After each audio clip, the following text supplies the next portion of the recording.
दोस्तों, एक बार की बात है, देवी सत्यभामा भगवान श्री कृष्ण के पास आती है और उनसे पूछने लगती है, हे स्वामी, आज मेरे मन में शंका निर्माण हो रही है, कृपया आप मेरी इस शंका का निवारण कीजिए। भगवान श्री कृष्ण कहते हैं, हे प्रिय, तुम्हारे मन में जो भी शंका हो निसंकोच होकर पूछो। तुम्हारी हर शंका का निवारण करना मेरा कर्तव्य है। तब देवी सत्यभामा बड़ी ही प्रसन्नता से पूछने लगती है, हे प्रभु, आपकी हम तीनों पत्नियां पहले आपको भोजन कराती है और फिर भोजन करती है, नित्य आपकी सेवा करती है, आपके चरण दबाती है। किंतु हे प्रभु, क्या पत्नी को पति के साथ अथवा पति से पहले भोजन करना चाहिए? क्या ऐसा करना उचित होता है? शास्त्र इस विषय में क्या कहते हैं? हे प्रभु, ऐसा वह कौन सा पाप है जिसे करने से स्त्री नरगामी बन जाती है? कृपया आप मेरी इस शंका का समाधान कीजिए। भगवान श्री कृष्ण मुस्कुराते हुए कहते हैं, हे सत्यभामा, आज तुमने समस्त मानव जाति के कल्याण के उद्देश्य से बहुत ही महत्वपूर्ण प्रश्न किया है। हे देवी, तुमने जो प्रश्न किया है उसका समाधान देवी सुदेवी की कथा सुनने से प्राप्त हो जाएगा। देवी सत्यभामा कहती है, हे प्रभु, यह रानी सुदेवी कौन थी? उनका आचार विचार कैसा था? मेरे मन में उनके विषय में जानने की जिज्ञासा निर्माण हो रही है। श्री कृष्ण कहते हैं, हे सत्यभामा, तुम्हारे आग्रह पर आज मैं तुम्हें रानी सुदेव की कथा सुनाता हूं। तुम्हारी सभी शंकाओं का समाधान इस प्राचीन कथा में ही है।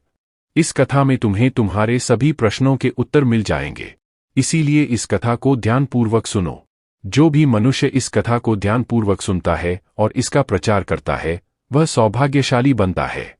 उसे कभी नरक की प्राप्ति नहीं होती है। उसके घर में कभी धन दौलत की कोई कमी नहीं होती। फिर देवी सत्यभामा कहती है, हे स्वामी, मैं इस कथा को अवश्य ध्यानपूर्वक सुनूंगी। कृपया आप इस कथा को कहिए। साथियों, फिर श्री कृष्ण कथा को आरंभ करते हैं, लेकिन उससे पहले हे श्री कृषि, जो भी आपके इस छोटे से चैनल को सब्सक्राइब करे, उसके घर में कभी धन दौलत की कोई कमी न हो और उसका पूरा परिवार सदैव हंसता मुस्कुराता हुआ कुशल मंगल रहे। भगवान श्री कृष्ण कहते हैं, हे सत्यभामा, फिर सुनो इस कथा को।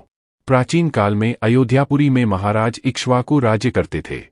वे धर्म का पालन करने वाले गुणवान, चरित्रवान और अत्यंत कुशल सम्राट थे। उनका विवाह काशी नरेश की पुत्री सुदेवी के साथ हुआ था। सुदेव सत्य का व्रत पालन करने में तत्पर, गुणवान, चरित्रवान तथा महान पतिव्रता थी। महाराज इक्ष्वाकु पुण्यात्मा थे। उन्होंने अनेक यज्ञ तथा अनेक पुण्य के कार्य किए थे। उन्होंने देवालय बनवाए, पोखरे खुदवाए, अनेक वाटिकाएं बनवाए तथा वे साधु संतों की रक्षा में सदैव ही तत्पर रहते थे। महाराज इक्ष्वाकु के नगर के समीप एक घना जंगल था।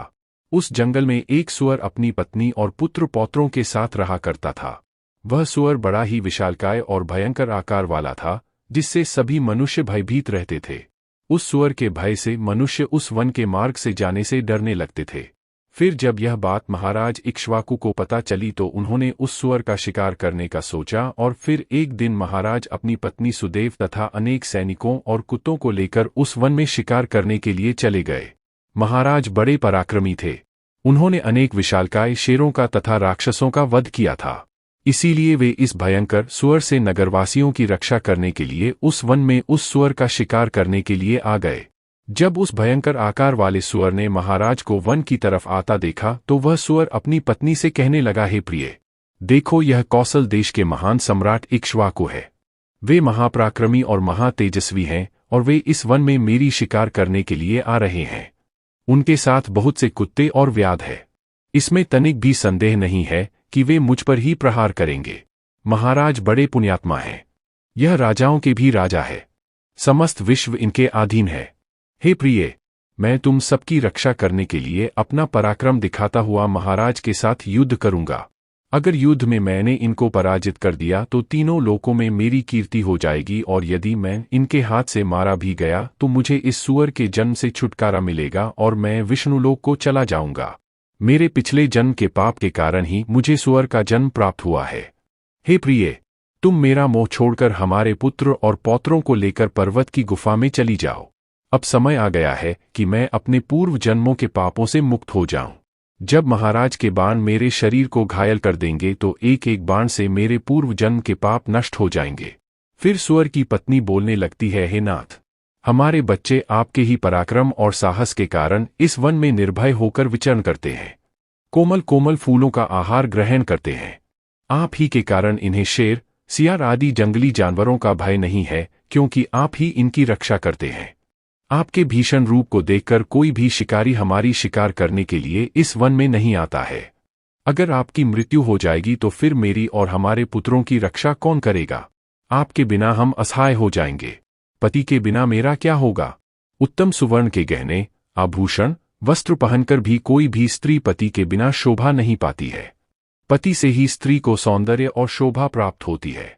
आपके बिना मेरा जीवन भी नष्ट हो जाएगा। हे नाथ, हे प्राणेश्वर, आपके बगैर मैं जीवित नहीं रह सकती। हे नाथ, मैं सच सच कहती हूँ, आपके साथ यदि मुझे नरक में भी डाल दिया जाए तो भी मैं खुशी खुशी आपके साथ चली आऊंगी। इसीलिए आप महाराज के सामने मत जाइए। आप भी हमारे साथ पर्वत की कंदरा में चलिए। हम वहीं छिपकर बैठ जाते हैं। आप जीवन की इच्छा छोड़कर अपनी पत्नी और पुत्र को अकेला छोड़कर जा रहे हो। इससे आपको क्या लाभ होगा? फिर वह सुअर कहता है, हे प्रिय, तुम वीरों के धर्म को नहीं जानती हो, इसीलिए ऐसा कह रही हो। यदि शत्रु वीरों को ललकारता है, युद्ध के लिए निमंत्रण देता है, तो वीर पुरुष को लोभ और भय से कायर की भांति ऐसे छिपकर नहीं भागना चाहिए। ऐसे पुरुष को 1000 युगों के लिए कुंभी पाक नरक में डालकर पकाया जाता है। वीर पुरुष अगर शत्रु का सामना करता है और लड़ते हुए वीर गति को प्राप्त होता है तो उसे मृत्यु के बाद दिव्य लोकों की प्राप्ति होती है। आज महाराज इक्ष्वाकु हमारे पास युद्ध करने के लिए आए हैं। वे हमारे अतिथि हैं और अतिथि का अनादर नहीं करना चाहिए। अतिथि का अनादर साक्षात भगवान विष्णु का अपमान होता है। इसीलिए उनके साथ युद्ध करना मेरा कर्तव्य है। फिर वह सुअर की पत्नी बोलती है, हे प्राणनाथ, ठीक है, यदि आप महाराज के साथ युद्ध करना चाहते हैं तो मैं भी आपके साथ रहकर आपका पराक्रम देखूंगी। इतना कहकर उस सुअर की पत्नी ने अपने पुत्रों को बुलाकर कहा, हे पुत्रों, मेरी बात सुनो। आज युद्ध भूमि में अतिथि आए हैं, उनका सत्कार करने के लिए और उनसे युद्ध करने के लिए तुम्हारे पिता जा रहे हैं और उनके साथ मैं भी जा रही हूं।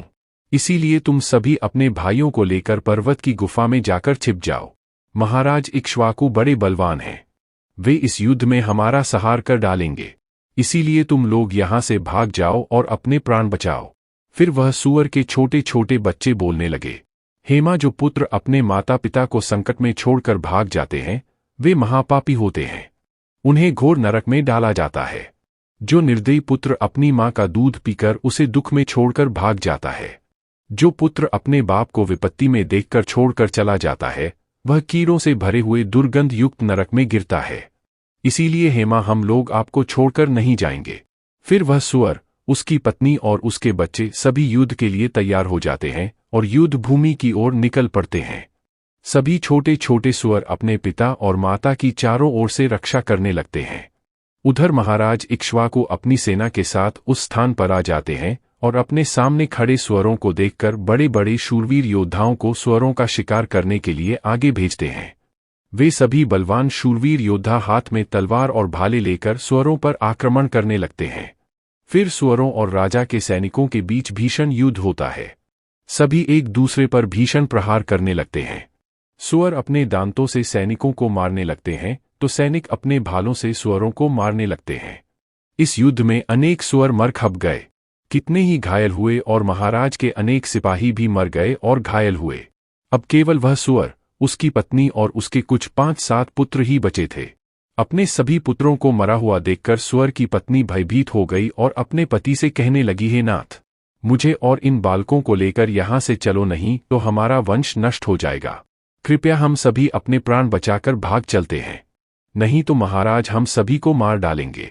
फिर सुअर कहने लगता है, हे प्रिय, 2 शेरों के बीच में एक सुअर पानी पी सकता है, लेकिन 2 सुअरों के बीच में एक शेर पानी नहीं पी सकता। सुअर जाति में ऐसा बल देखा जाता है। इसी कारण से सुअर से सभी भयभीत हो जाते हैं।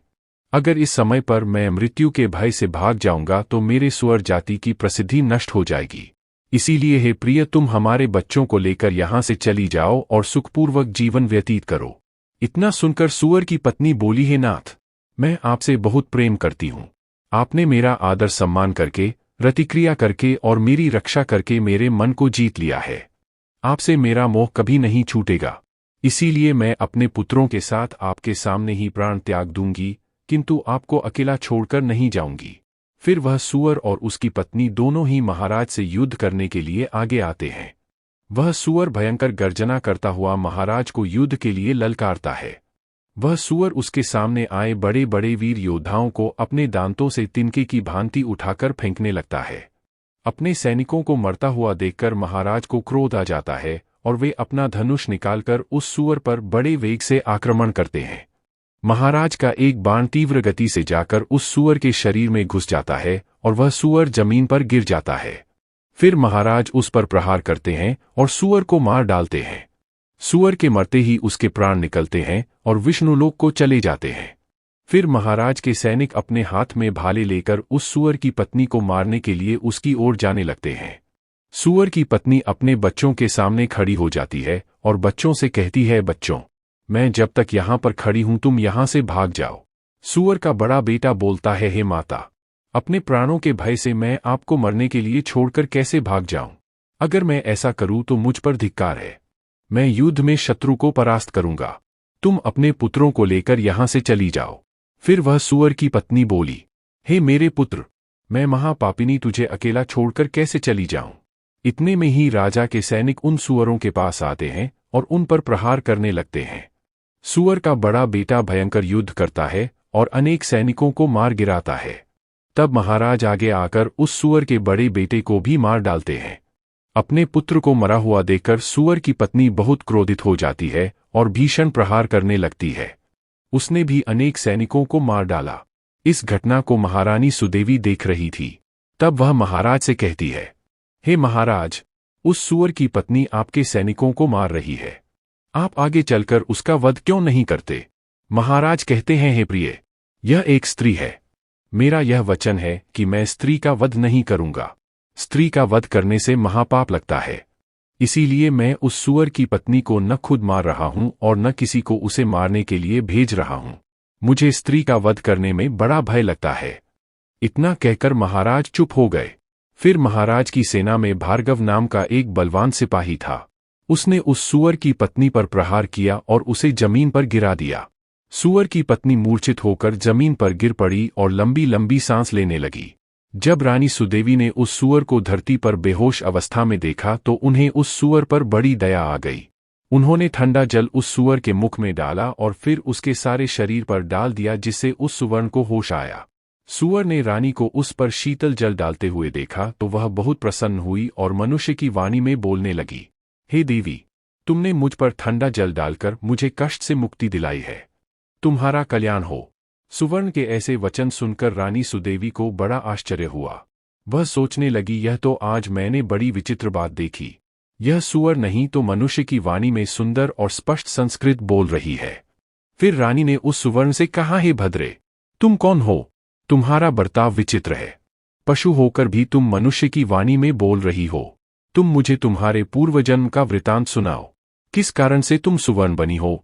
फिर वह सुवर्ण कहने लगती है, हे देवी, मेरे पति ने पिछले जन्म में गुरुजनों का अपमान किया था। इसी कारण से उन्हें सूअर का जन्म प्राप्त हुआ है। अब मैं आपको मेरे पूर्व जन्म की कहानी बताती हूँ। हे देवी, कलिंग नाम के देश में श्रीपुर नाम का एक सुंदर नगर था। उस नगर में वसुदत्त नाम के विद्वान ब्राह्मण रहते थे। मैं उसी वसुदत्त ब्राह्मण की पुत्री थी। उन्होंने मेरा नाम सुकन्या रखा था। उस समय उस नगर में मेरे जितनी सुंदर स्त्री कोई और नहीं थी। अपने सौंदर्य और रूप के घमंड में मैं उन्मत्त हो गई थी। मेरी मुस्कान बड़ी मनोहर थी। जब मैं जवान हुई तो मेरा सुंदर रूप और जवानी देखकर मेरी माता को बड़ा भय लगने लगा। वह मेरे पिता से कहने लगी, हे नाथ, अपनी कन्या जवान हो चुकी है, उसका विवाह क्यों नहीं करते थे? इसे शीघ्र ही किसी वर को सौंप दीजिए। फिर वह ब्राह्मण बोला, हे कल्याणी, मैं अपनी पुत्री का विवाह उसी पुरुष के साथ करूंगा जो विवाह के बाद मेरे ही घर में निवास करेगा। सुकन्या मुझे बड़ी प्रिय है। मैं इसे अपनी आंखों से दूर नहीं होने देना चाहता। अपनी कन्या जवान हो चुकी है, उसका विवाह क्यों नहीं करते थे? इसे शीघ्र ही किसी वर को सौंप दीजिए। फिर वह ब्राह्मण बोला, हे कल्याणी, मैं अपनी पुत्री का विवाह उसी पुरुष के साथ करूंगा जो विवाह के बाद मेरे ही घर में निवास करेगा। सुकन्या मुझे बड़ी प्रिय है। मैं इसे अपनी आंखों से दूर नहीं होने देना चाहता।